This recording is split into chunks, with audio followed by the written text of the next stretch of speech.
When I know that, let's say our video is not really what it's supposed, as good as we thought it is once you have to really seed it, pay for seeding, major seeding. Like normally, in my opinion, if your video is good, if your little film is good, is funny or whatever it is, it will take off no matter what, you know. And a lot of times now, you see a lot of companies who help you out with seeding it all over the place, and in my opinion, it's just, so it's not the right way to do. If you are too internal and you know that you're doing it by yourself, and that's your first thing on the whiteboard, you got a problem. Because telling stories, doing comedy, producing sketches is difficult, and you need the best people to do it. Not many people understand how to create a story arc and how to create rich characters. How to create something that's culturally specific, but that still speaks to broader archetypes. It's a very difficult thing to do, and if you try to do it yourself, you can say, hey, I did this kind of short-form content myself before. I'm sure I can do this on a broader scale.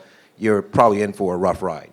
The biggest mistake is not taking any risk at all, is sitting on the sidelines and waiting for this stuff to emerge. You really, you got to blaze new trails. You got to go out there and try new things.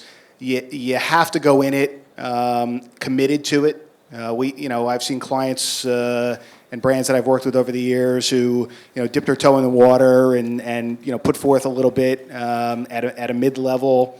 And they don't have buy-in all the way to the top to where there's going to be full, dollars and commitment to it to try the test.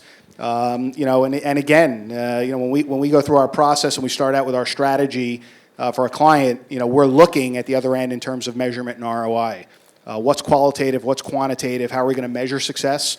And with every client that we work with, the program we just did for Tassimo called Who Hired Bob, $600,000 plus program. It for them was, okay, what is success? And it was email collection, and it was coupon redemption, and it was a whole host of things that were metrics that we could really put our finger on to determine success. And all I would say is going into any of these initiatives, really understand what that measurement is going to be. And if you can't figure it out, hire guys like Mitch Canner. You just can't lose the initiative. Okay, the initiative of moving this ball forward. There's no formal practice. It's an organized chaos right now. There are very few people like Doug that actually exist in the industry. There are very few people like Frank that are sitting with a platform like they are that actually have a great point of view. The brands that we represent and the talent that we represent all want to move the ball forward very, very directly. And I think that the more that we stumble over ourselves going to that process is where we're going to hinder this evolution of content and brand.